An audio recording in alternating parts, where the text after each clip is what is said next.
8 signs that you are in a deadly post. Hey guys, welcome to my Security Guard podcast. This is the Advancing Security channel on YouTube. If you're watching me on YouTube, eventually I'm going to put this on Audacity or something so people can listen to my lovely, sexy voice and absorb my Security Guard content while on the drive or working out. In the back, I am playing a video from Active Self-Protection. It is teaching a beginner handgun class. I read a couple of days ago a small little article online of 2 security guards were going to take a selfie. They were playing with their firearm and one shot the other, and that guard is no longer with us. It was an accidental situation, but hey, it's something. It's something that we need to recognize. We need to recognize firearm safety, and you have to have respect for your defensive tools in order to keep yourself and other people safe and not be a threat to anybody. Just give me a moment, guys. I'm trying to get this a little bit darker.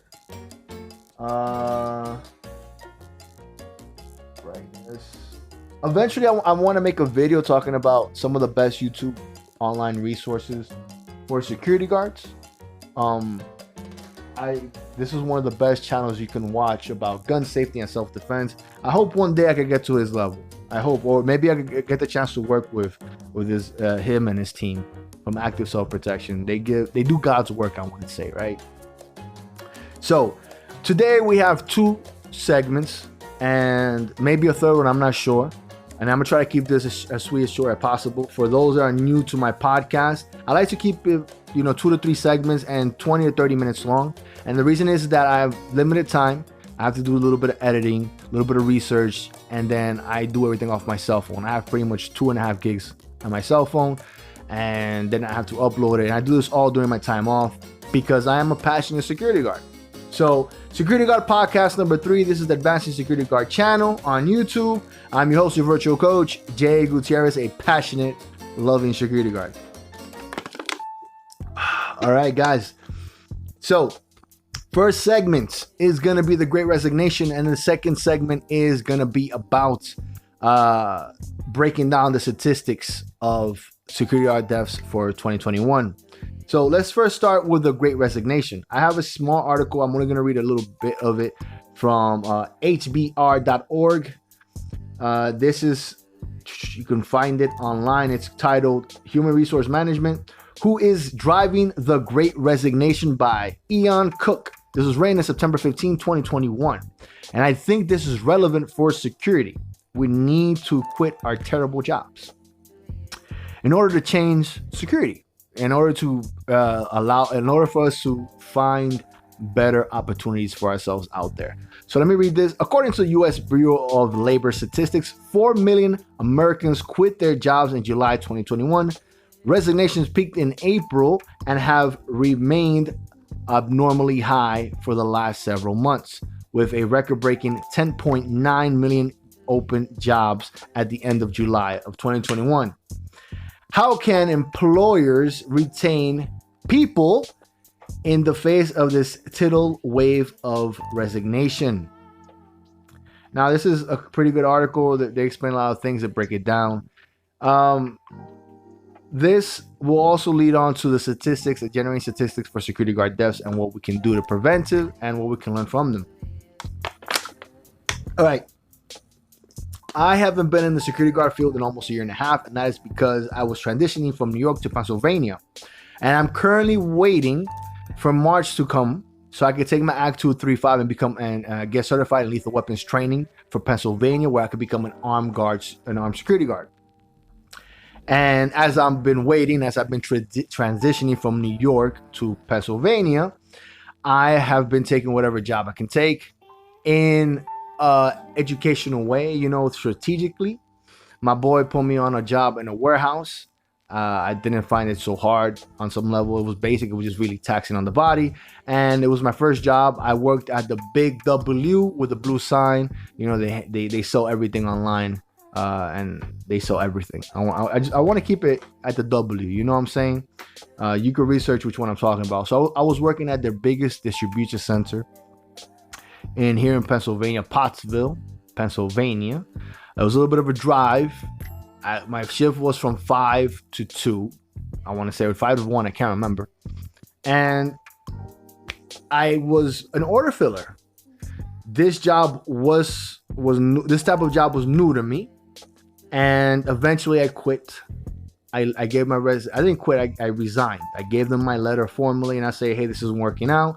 When they asked me why am I leaving, and they gave me this exit interview. I was like, whatever I say is not gonna really matter. It's not gonna change anything. This place is what it is, regardless of what I say. This isn't working out for me. I personally, I told my friends and family I didn't like the military-like structure where everything was like this, and it's not for me. I'm an order filler. That's all I was doing. I was picking up products, putting in the pallet, driving off. I had to make a rate and things like that, and I wasn't achieving it. I wasn't trained properly, and it was very taxing on the body. I didn't think it was worth $19 an hour. Such a hard job so early. I left that job.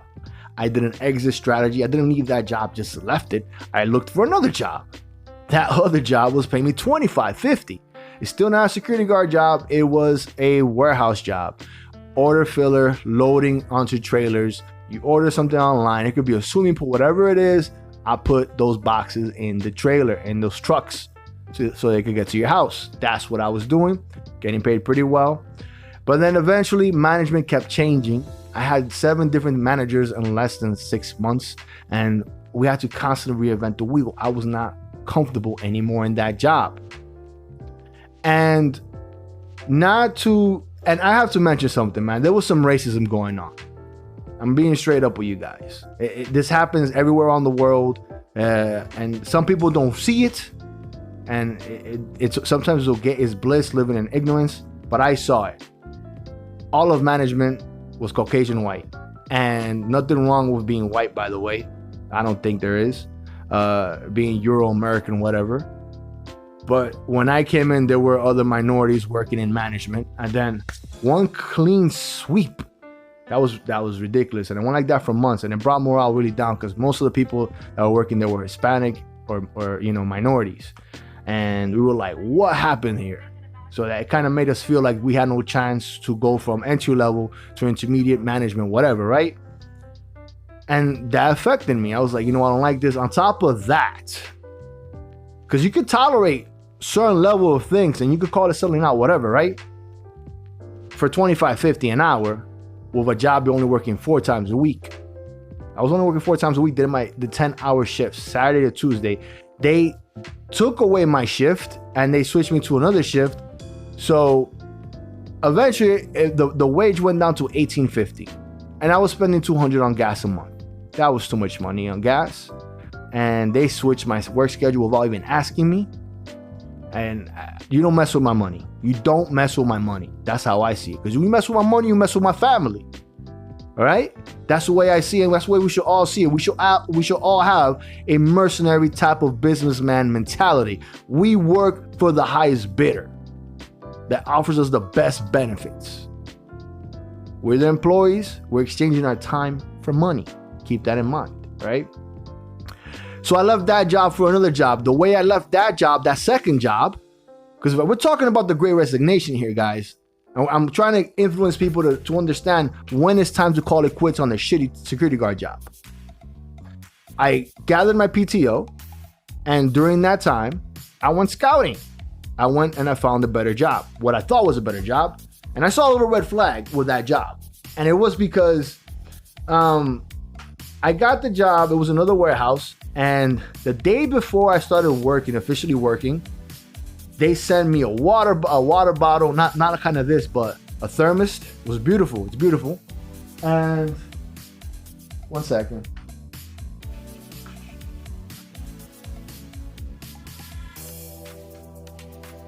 They sent me a beautiful water bottle. They sent me a notebook, a gorgeous pen as a welcome to the family gift. I was like, this is awesome. This is awesome. But I was also thinking, like, wait a second.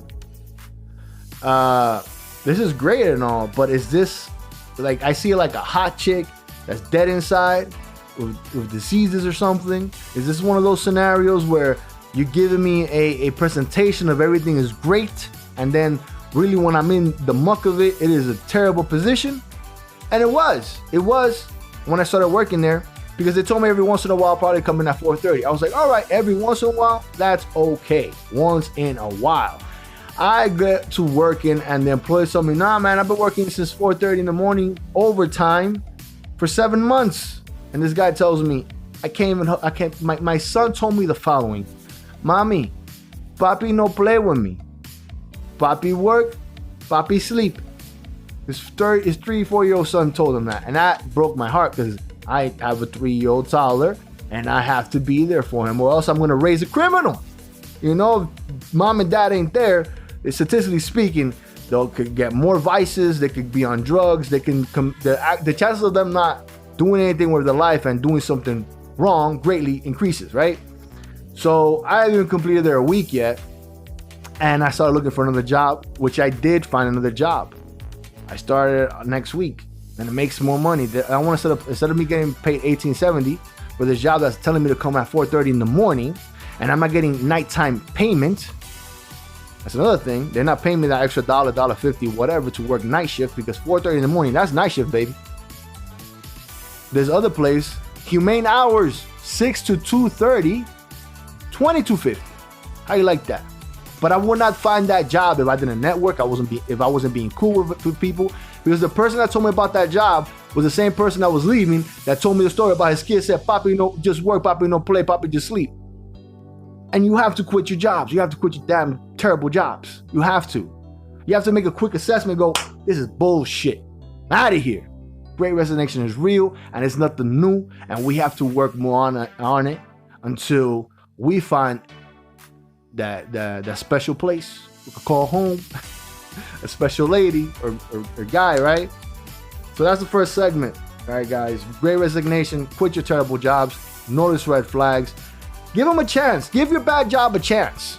Like if you've been there for a few months, everything was great, and then it starts going downhill, give it 90 days. Do your best. Tolerate it. Try to work with them. Communicate. But once you give them all the chances, you try to help them as much as you can. It doesn't work out, leave. Just leave. Our second segment is about the 42 security guard deaths of 2021. And it's something you're going to be seeing frequently on my channel because there's a lot of value to the information I'm gaining from there. You can say, oh, it's only 42 deaths, and there's a million security guards. Why does those 42? Why? Who cares? Who cares? Look, guys, I find inspiration everywhere, and I could turn anything into martial arts conversation or security guard conversation. Doesn't matter. When I was working these warehouse jobs, you know what they taught me that security didn't teach me when I got a job doing security? Safety, motherfucker. They were teaching me safety. Yo, I've never been on a security guard side and they told me, yo, this is where the fire extinguisher is. This is where the exit is. These are the type of situation you might face, and this is the action plans you should take. Not once. Not once. Isn't that a shame? Isn't that a shame? Right now, I'm creating my own statistics, generating my own statistics based on the information I gathered of the security guard deaths for 2021. I can give you a quick statistic right now because I'm working on it. I'm working on this, and this stuff is important. 31% of the security guard deaths have happened in a school, office, motel like structure. How you like that? You can say, oh, that's 31% of 42. What does it matter? These statistics, the way they work, they're not supposed to create any fear. Just create awareness. Because ignorance can make you do the wrong thing. You can lose your job. You can lose a client. You can get yourself hurt. That's why in construction, in the warehouses, they have safety training. Besides the fact that OSHA will drop a $10,000 ticket on them like nothing, right? Put a pallet this way, and OSHA's there. It's 5 Gs. And why don't we have that for security? There's a lot of reasons why. And I don't think I have the time or the brain power to figure that out right now. But there's a lot of reasons. And I don't think it's always necessarily something nefarious. It's not always that somebody's trying to save a buck. It's just people don't know better. And by generating these statistics, you can figure out where are the holes in security. Like, we should have a universal, not just state by state, federal security guard SOP. Yo, there's something that every police station in every state in the United States of America have in common. They might not do everything exactly the same, but they have certain things in common where you can say, hey, this is pretty much how we need to do things on some level, you know, so that we can augment the safety of our officers. 31%. You know why that 31% is important for me? Because John Kane was murdered working in a motel. He was set up by somebody who had mental problems, and he put the music very loud. This murderer. While live on TikTok, he was recording himself. He showed off his firearm. He set the music high so that security had to come upstairs. And then he shot and killed him. John Kane. I used to do hotel security. I worked in a place that was half residential, half hotel. I have my own personal policies, and it's based on information I can gather. I never go to a room or a resident, somebody's apartment, by myself. I never did it. And I never will if I ever worked hotel security again. That's it. Having more than one person with you greatly decreases the chance of something happening. Because you have an intimidation factor. If they could get one, the chance of getting the other greatly decreases. So you have some type of response. So a lot of people think about these things. 31% is a lot. So the type of numbers I'm trying to generate are similar to the way they do a law enforcement in the US. Not exactly, because they have more resources. I'm one guy doing my own independent research, right? So I'm trying to gather the research on what time, what day are these deaths normally happening. Is it during business hours or nighttime?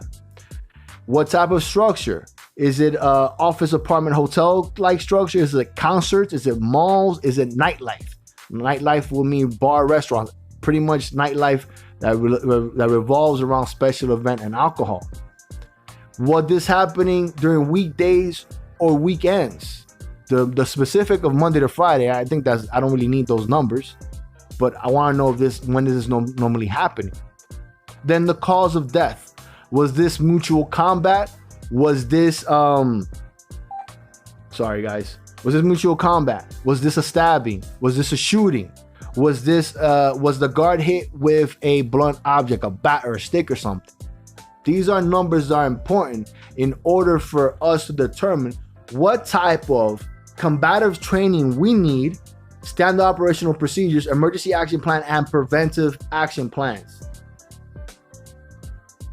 But if we don't have these numbers to guide us on what type of training we need to receive, we will not be able to determine what has to be changed. Now, again, those numbers are not meant to cause any fear. It's just to bring a level of realism of this can be you. And the best way to avoid those situations is by determining if your post is dangerous or not. Let me add an extra segment because it has to do with me generating these statistics and what has it inspired. So I have a video I'm working on. I'm doing R&D, and I gotta get this guy out of my screen right now. It's all Mickey Mouse. All right, let's put some fire. Let's burn. All right, so let's talk about 8 signs that you are in a deadly post. All right, this is gonna help you determine if. Now, I'm still researching this. I don't know if this is gonna be my final list or not, but I want to add it because I'm still not at the 30-minute mark with my video. So this list here is going to help you determine if make you determine and assess your personal situation for your post. So number one, what lets you know if this is a deadly post for the security? Number one, there's no standards, there's no SOP, no emergency action plan, you have no training. That's number one. So if that's you, put a check right now. And the more checks you get in this list, the more you should change your way of doing your job, and possibly even leave your job or your shift and switch for different hours, different location, different posts, whatever, right? Número dos, you're exposed to the elements, toxic material, or have no structure or furniture you can use for cover fire during an active shooter situation. I had a job once, I've mentioned before, working in a famous synagogue where it was 13 degrees and I didn't have the right equipment, and the rabbi who was our main client, wanted me to be outside. I didn't have the right footwear, I didn't have the right equipment or anything, right jacket, coat, nothing. I couldn't be outside for more than 5-10 minutes max, and I had to come inside for 20 minutes to warm up because I couldn't feel my toes. Being exposed to the elements right there. That's number two. Being exposed. Just are you exposed? Number three, you have no security, safety, or combative experience. You just got your certification. If your state needs you to have a certification license to be a security guard, or you receive no training in your post and you have no martial arts experience whatsoever. You are a danger to yourself. That post is a danger to you as well. Number four, cuatro, you're working alone. You have no team, you have no backup. That is a red flag right there. If that's you, you check that off, right? And the more checks you get, the more you have to work to removing those checks and make the place safer for you. Because when it's safer for you, it's safer for your client. You have no backup. There's nobody to respond to an emergency call that you might make in under 90 seconds. And no, 911 does not count. What's the old saying? When an emergency is seconds away, law enforcement, first responders are minutes away, and something like that. I can't remember it. Number five, cinco, there are no CCTVs, no alarms of any kind. That means you could get caught off guard. There's no monoxide detectors, no fire detectors or alarms. There's no CCTV, so you can't see from the safety of a booth or an office what's going on outside or around your post. And if something were to happen to you, there's going to be very little closure for your family because sometimes they can't determine what happened, who did what, and there's no justice for you and your family. Number six, you have no personal defense tools. You know what I'm talking about, man. Even this can help you. Get yourself a firearm, get yourself a bulletproof vest. Now, there's a lot of different concealable vests out there. I haven't purchased one yet because I haven't been working for a year and a half, but I'm saving up my money. Probably gonna go with Safe Life Defense. They have some good bundles there. And I always carry pepper spray. I don't give a damn. I always got a knife. I don't give a damn. I'm gonna protect myself. I don't give a damn. My life comes first, not the job. Number 7. You work nightlife. Anything that revolves around nightlife. If you look at the security guard deaths from last year, I don't have the actual statistic yet. A lot of them are nightlife, alcohol area related. Bar lounges, restaurants, nightclubs. A lot of them. That's why I'm saying there's value in having the statistic. If you're working nightlife, you need to know those numbers and how these people tend to be killed. Was it an ambush? Only one of all the security guard deaths that I saw, there was a team involved. There was an ambush, 3 guards working part-time as a guard. They were also law enforcement. They were ambushed. They were doing nightlife. That was only one. Most of the jobs for security, they were working by themselves. I didn't hear nothing about any other guards doing a quick call or responding to an emergency. Isn't that a statistic that has value in it? I think there is, you know. Number 8, ocho. You work in a place without checkpoints or access control. That means you're exposed. This could be that you're working in a gated community. You're working in a concert. You're just exposed. And there's no way to check on who's coming into your post, to your area of work. Because there's no ID checks, no nothing. And those are the 8 I have so far. Guys, that's it for my podcast. We were touching on some valuable subjects. The Great Resignation. I gave you a little long and quick story about what's happening with me. We talked about the value of generating statistics and the deadly signs your post is dangerous. Guys, if you found value in this podcast, press like, share with your friends. Hit comment. Hit subscribe. Hit subscribe. Let's get to 100 already. I've been at this for like 60 videos almost now. All right, guys, take care. So love yourself. Get some training. Wear your PPE. Wipe down your workstation. Adios. Lo quiero mucho. Ciao.